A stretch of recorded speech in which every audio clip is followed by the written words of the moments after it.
Hey guys, Anthony Pietrobono here, back with another video. For today's video, I wanted to discuss Refeed Days. So, what we're going to talk about, I got my whiteboard. For me, it's backwards, but so basically, what it is, how do I implement? How can you implement it, and why should you? So first off, refeed days are basically days where you eat more carbohydrates than usual. They can also mean free days as well. So free day would be like untracked eating. So you could go out for dinner with friends, and it could be a high fat, high carb meal.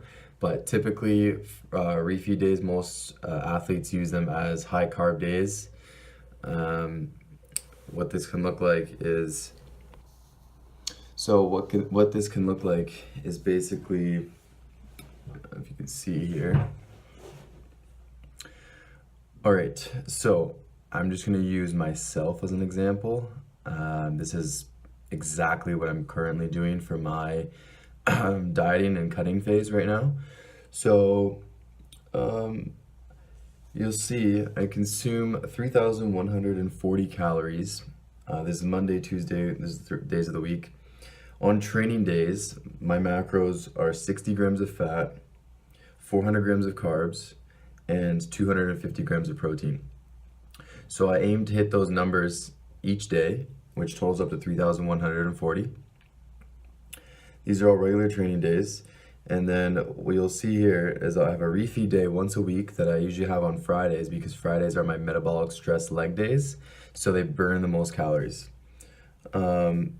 I burn like tons of calories on the Friday actually. So it's Friday, I almost double my carbs. In most cases, you'll end up doubling your carbs depending on the individual. It depends person to person. And I drop my fats and I drop my protein. So my protein is typically about 1.4 grams per pound of body weight. And then on that refeed day, I drop it to about 1 gram per pound. So I weigh like 185 now. So I'll have 185 grams of protein. And the fats will go down to 40 to compensate. So the total calories on that day, as you can see, is 3,880, which most of you might think it's quite a bit, but again, everyone's body is different, everyone's metabolism is different. I've actually also boosted my metabolism in a considerable amount post-show, as you can see in my reverse dieting video.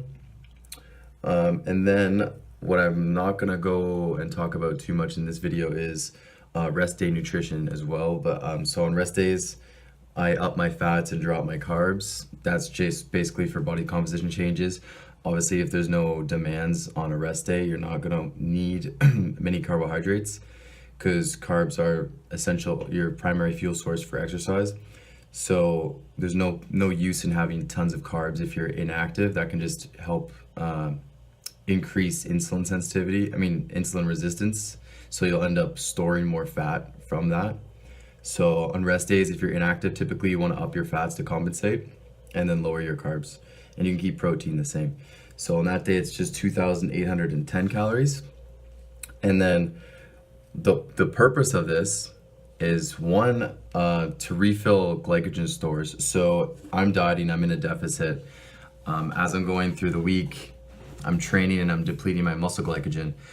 So if you have these high spikes in carbs, obviously 3,880 calories is above my maintenance, but it's gonna be such a significant spike that's gonna top off all my glycogen stores, so I'm able to perform better in the gym, and in return, I'm going to expend more energy by the increase in performance.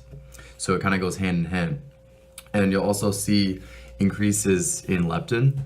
Leptin's a satiety hormone and is responsible for metabolism. So basically, when you're dieting for prolonged periods of time, your leptin levels will consistently drop and drop and drop. So that's why you don't want to have linear dieting. Linear dieting would be eating the same amount of calories each day and then just slowly taking from there. Because we all know to lose body fat, you either need to expend more energy or you need to put in more energy, meaning eat less. if you consistently for a prolonged period of time just keep manipulating those variables down, down, down, your metabolism will downregulate because again, I always say the human body is really adaptable. So it'll adapt to what you're giving it, and then you'll have to decrease from there or expend more from there. If you throw in these refeeds or even carb cycling, which I can explain that time, if you throw in these refeeds, you can consistently upregulate your metabolism slightly, and while also recovering your hormonal profile instead of consistently dropping your calories.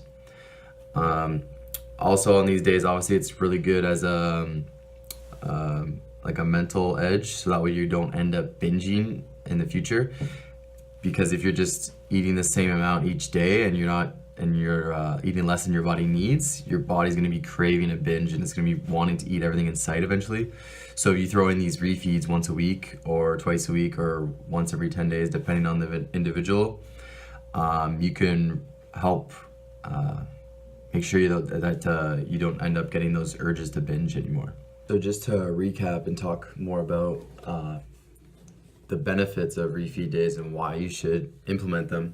The main ones are that they elevates your metabolism, which I touched on before, improves your workout performance, again because of increased muscle glycogen and extra energy, and increases muscle retention from prolonged dieting. So usually muscle loss occurs when performance drops because you don't have the same workout stimulus, the same stimulus, because you're not lifting in the same heavy loads you did when you were bigger before you started your cut.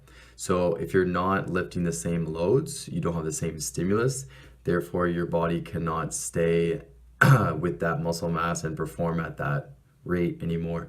So that's when muscle gets wasted, and obviously it actually happens a lot when carbs are too low. So carbs are too low, you can't get effective workouts in, you can't continue to progress. So your muscle starts deteriorating and catabolizing as a result.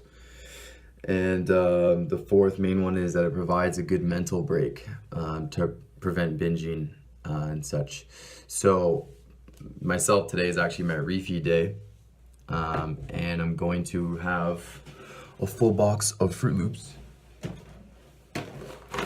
So this full box here has about 18 servings in it, and 18 servings is about 450 grams of carbs. So like I said, my refeed days, I have 700 grams of carbs. I've only had about 150 grams of carbs so far, and it's like 12:30, 12:20. So I need to start slamming some carbs, and I'm gonna go train legs in a bit. So what I'm gonna do is have almost this whole box now, and then I'll have a little bit post-workout. So good pre-workout meal, tons of carbs, easily digested carbs. That's another tip when you have refeed days. You might want to have more easier digesting carbs. Like you wouldn't want to have 700 grams of carbs from sweet potatoes, but again, maybe your refeed days you have 400 grams of carbs, because usually you have 200 grams of carbs on your regular days. So varies person to person. For me personally, since my metabolism's so fast now, I'm gonna have to have a lot of foods like pancakes, because they're like low fat. So protein pancakes, boxes of cereal, rice, staying away from like the oatmeal, sweet potato, and like vegetables today. That's why I take my veggie greens as well, because I don't get too many vegetables in, especially now that I'm actually moved into school. So I'm in residence, and I have a meal plan card, so I don't do any cooking anymore. So I have a lot less vegetables, but I still take all my digestive enzymes and glucose disposal agents. And I also got pretty sick. I got a cold right now, if you can't tell. But yeah, so now you guys know how to implement refeed days and why you should implement refeed days. So just let me know if you have any questions. I'm gonna slam this box of Fruit Loops and go train legs. And if you like the video, make sure you like it and subscribe for more. See you guys.